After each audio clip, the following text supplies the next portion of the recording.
성경 말씀 로마서 3장 20절에서 21절의 말씀입니다. 주여 감사합니다. 로마서 3장 20절에서 21절까지 같이 읽습니다. 그러므로 율법의 행위로 그의 앞에 의롭다 하심을 얻을 육체가 없나니 율법으로는 죄를 깨달음이니라. 이제는 율법 외에 하나님의 한 의가 나타났으니 율법과 선지자들에게 증거를 받은 것이라. 아멘. 로마서 3장 20절에서 21절 말씀 통해서 하나님의 의에 대한 이야기를 함께 나누도록 하겠습니다. 로마서 1장, 로마서 전체의 주제라 할 수 있는 로마서 1장 16절, 17절에 그런 말씀이 있죠. 복음에는 하나님의 의가 나타나서 믿음에 이르게 한다. 결국 그것이 우리를 구원하는 능력이 된다. 이렇게 이제 말을 합니다. 그러니까 하나님의 의가, 그 의가 복음이고 그 의로 말미암아 우리가 믿음을 가지게 되고 그 믿음으로 말미암아 우리가 구원을 받게 된다. 정말 이제 중요하다 이렇게 할 수 있겠습니다. 그러면 이 의에 대해서 오늘 이제 그리고 내일을 통해서 이제 말씀을 나누도록 하겠습니다. 이 의라는 것이 그만큼 로마에서 대주제가 되기 때문입니다. 19세기 러시아의 대문호였죠. 사상가였던 이 톨스토이가 자신의 생애를 통해서 쓴 여러 책이 있겠지만은 이 톨스토이 책 중에는 자신의 참회록이라는 또 나름의 아주 유명한 책이 있습니다. 참회록.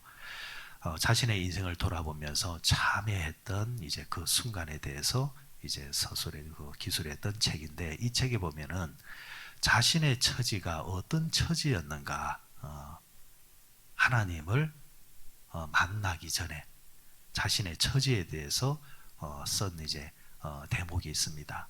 어느 날 가만히 이제 생각을 하는데 상상의 문이 활짝 열리는데 자신이 저 높은 하늘에 이제 누워 있는 겁니다. 어떻게 누워 있느냐? 하늘도 저 우주 끝이라 할 수 있는 가장 높은 곳 누워 있는데 어떻게 누워 있냐니까 줄 하나가 딱 이렇게 메어져 있는데 그 줄 위에 자기가 들어 누워 있다라는 겁니다.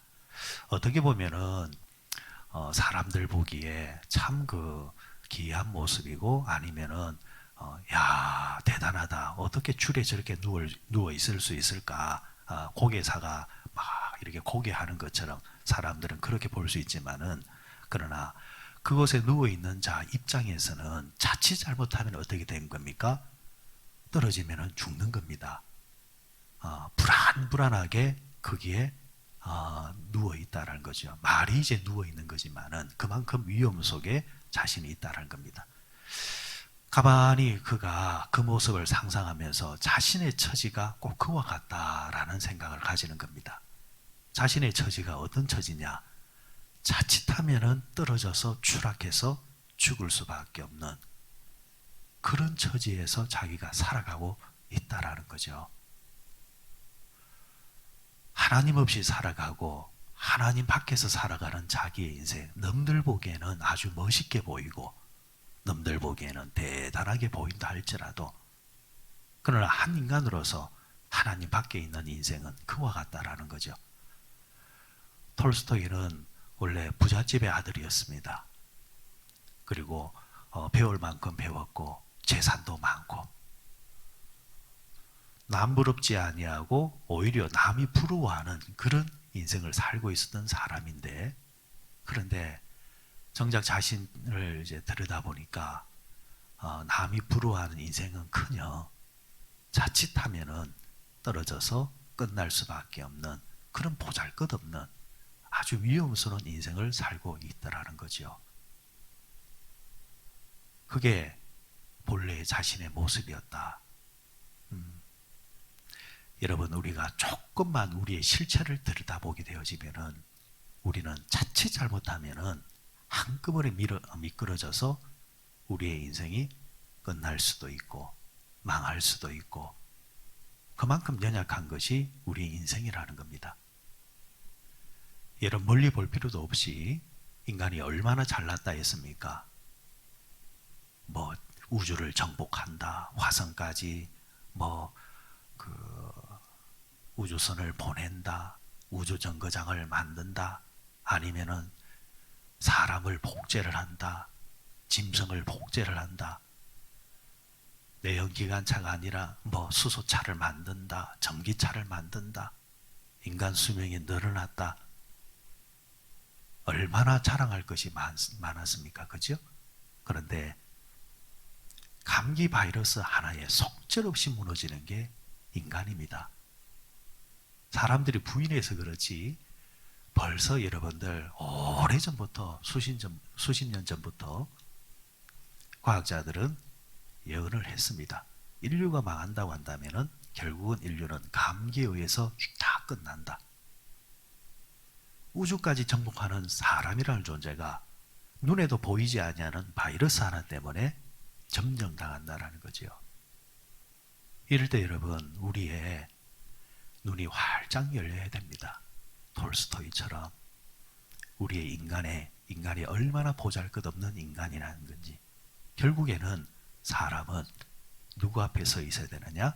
하나님 앞에 서야 된다는 겁니다. 하나님 앞에 서서 인간의 보잘것없는 것을 적나라하게 깨닫고 보잘것없기 때문에 위대하신 하나님께 탁 달라붙어서 그분의 도우심 속에서 살아가는 인생이 되어야 된다라는 것. 자, 사람이 얼마나 없습니까? 사람은 조금만 방심하면은 죄를 짓습니다. 그죠?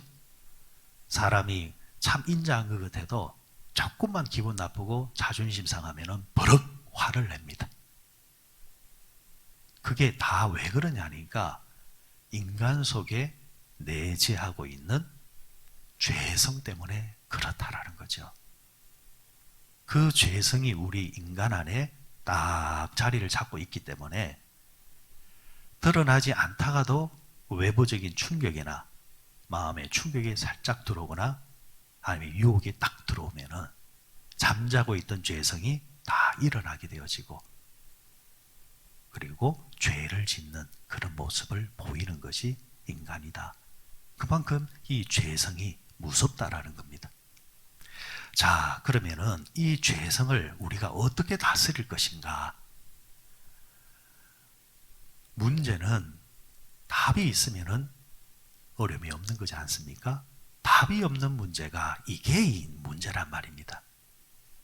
인생이 내 마음대로 되지 않는다는 말은 그만큼 사람들이 답을 가지지 못하기 때문에 힘들다라는 거죠. 자, 그러면 이 죄에 대한 답이 뭐냐라는 겁니다. 죄에 대한 답. 그게 바로 의라는 겁니다.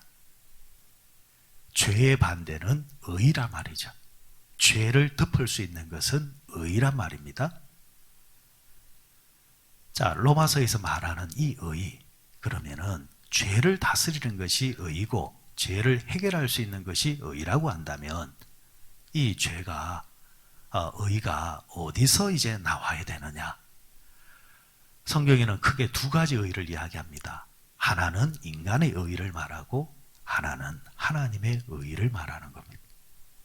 그럼 인간의 의는 뭘 말하느냐?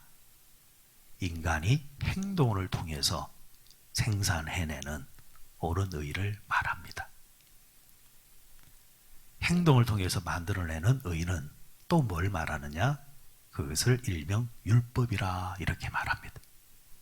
율법을 지켜서 계명을 지켜서 의로워지는 것을 말하는 겁니다. 여러분들 세계 많은 종교를 보십시오. 결국에는 뭡니까? 도를 닦고 그리고 행동을 통해서 착하게 살자라는 거잖아요. 바르게 살자라는 거잖아요. 문제는 인간의 죄성이 과연 그러면은 인간이 착하게 산다고 해서 노력한다고 해서 해결이 되는 것일까? 착하게 살 수 있습니다. 자, 저 사람은 법 없이 살아도 되는 사람이야. 그런데 과연 365일 24시간 정말 흠없이 착하게만 살 수 있는 존재가 인간일까? 성경은 냉정하게 말합니다. 결코 그럴 수 없다라는 겁니다. 흔히 이제 그런 말 하죠. 아이고 여보게, 당신은 당신 남편이 참 잘 만났어. 그러면은 대뜸 뭐라고 합니까? 살아보지. 살아보라는 겁니다. 그러니까 바깥에서 보이는 모습하고 실제로 사는 모습하고 다르다라는 이야기예요. 예를 들어서 공인이나 아니면 심지어 목회자들이 가장 치명적인 게 뭡니까? 밖에 나와서는, 목회 생활 속에서는 그럴듯하게 삽니다. 그러나 가정에 들어가서는 그만큼 못한단 말이죠. 민낯이 드러난단 말이죠. 그래서 이 바깥과 교회 생활이 간격이 크면 클수록 가족이 받는 상처가 큰 겁니다. 말은 하지 못하고, 하물며 일반 성도들이 어떨까? 여러 이유가 있겠지만은 그게 전체 이유라고 보지는 않습니다. 여러분, 목회자의 자녀들 아니면은 장로님들의, 권사님들의 자녀들, 여러 자녀들이 있습니다. 그런데 어느 정도 시기가 지나고 어느 정도 생각할 줄 아는 나이가 되면은 자연스럽게 뭐 해야 돼요? 따라와야죠. 그죠? 그런데 아버지가 믿는 하나님, 어머니가 믿는 하나님이 싫다라는 거예요. 이게 여러 요인이 있겠지만은, 그러나 그 요인 중에 하나가 뭐냐면은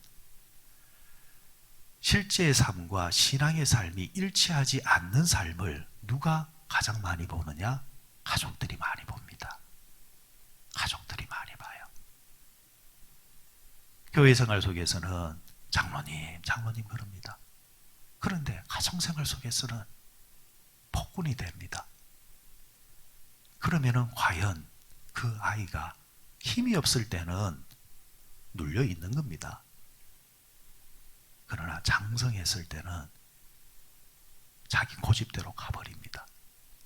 이게 여러분 어두운 면이죠. 어두운 면. 그런데 여러분, 그게 우리가 고발을 하려고 하는 것이 아닙니다.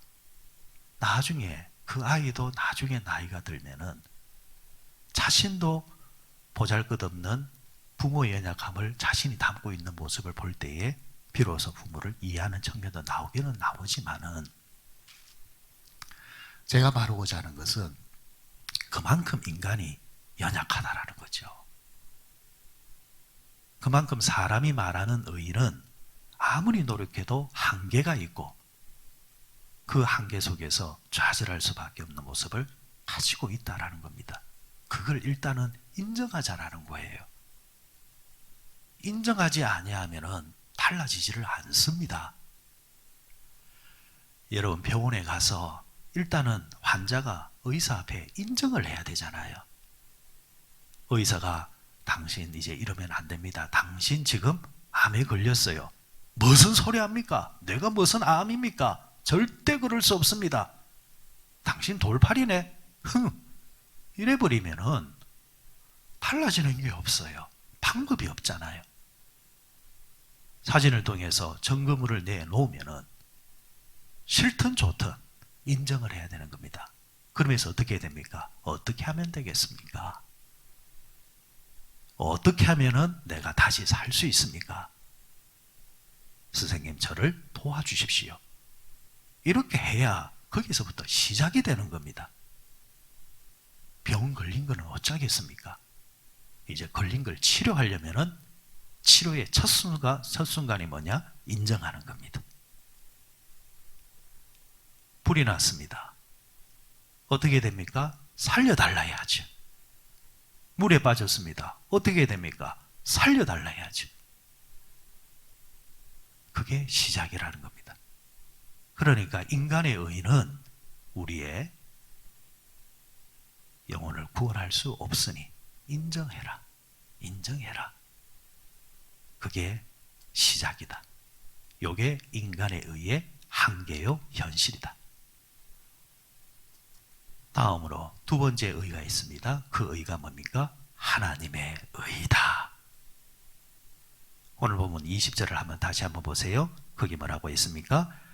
그러므로 율법의 행위로 그의 앞에 의롭다 하심을 얻을 육체가 없나니 율법으로는 죄를 깨달음이라. 율법의 행위로는 그의 앞에 의롭다 하심을 얻을 자가 없다 했습니다. 그죠? 이 율법의 행위가 인간의 의를 말하는 거죠. 인간의 의는 행위로는 아무런 능력이 없다. 다만 인간의 이 율법은 무슨 기능이 있다 했습니까? 죄를 깨닫게 한다. 죄를 깨닫게 한다. 거울 앞에서 나를 비춰보는 그 정도로 끝나는 겁니다. 자, 21절입니다. 이제는 율법 외에 뭐가 나타났다 했습니까? 하나님의 의가 나타났으니, 하나님의 의가 나타났다. 이렇게 이야기를 하고 있습니다. 자, 인간의 의는 한계가 있고, 그런데 이에 반해서 새로운 의가 나타났습니다. 하나님의 의가 나타났다. 저는 이런 상상을 해봅니다. 지금 우리가 예배당 안에 앉아 있습니다. 바깥은 아직 어둡습니다. 이 안에는 밝죠. 저는 이게 인간의 의의 한계라고 봐요. 왜? 이 공간을 놨으면은 바깥은 어떻게 되어 있습니까? 어둠입니다. 어둠 속에 우리는 노출될 수밖에 없습니다. 잠시 착하게 살 수는 있어요.